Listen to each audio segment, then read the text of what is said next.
with us, we've got to where we really like the crossbuck pack saddle. And maybe it's just because it's what we've always used. We've done a few Deckers, but they have been a little bit different for us, so we've just opted to go all the crossbuck pack saddles. We run double cinches on almost everything. That just helps give you a little bit more stickiness, I guess, to keep this from wanting to turn. We obviously run breechings. That keeps the saddle from, when we're loaded, from going forward. And then we have a breast collar that goes on the front that wraps around here, that keeps the saddle from going too far back. And so it's just one of those things with these horses. They've got to be used to having something on the front, something on the back. Some horses aren't comfortable with feeling that pressure coming on the back end, so that's something we have to get them used to. This particular horse is just a young one. She's just a 3-year-old. We're moving into the string. She's getting used to this a little bit more, and this will be her first time actually packing into camp. So one of the things with each horse, we have varying sizes, but as kind of a rule of thumb, we try to keep our loads under 200 pounds. So that's 100 pounds per side.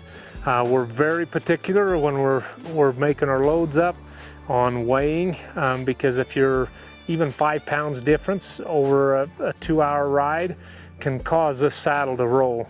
And so we have scales that we work on to make sure our loads are even.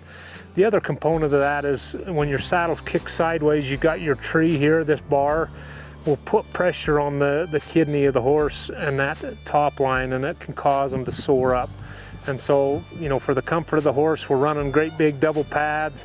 These help keep them cool. They keeps their back from getting hot spots, just much like a blister. Horses can get blisters on their back, very similar to a person can get on their hands, and so we call those like a kidney sore.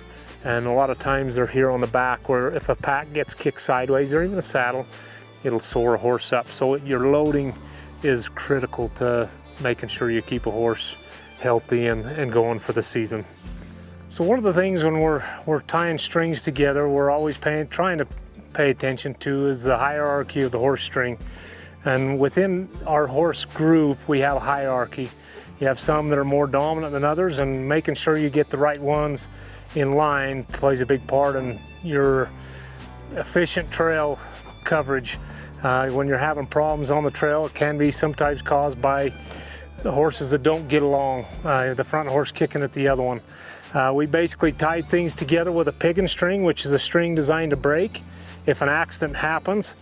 We just use a lighter weight string, and that if there was an accident, the horse can break away. It splits the group up and prevents the other one from getting dragged down the mountain. We use a bowline in our system, which is a non-slip knot but can be easily untied in the event that it gets tied. I check to make sure that the distance is proper, that they can get down when we cross creeks to get a drink, but it can't be too loose, otherwise you'll have a horse step over and can cause you wrecks as well.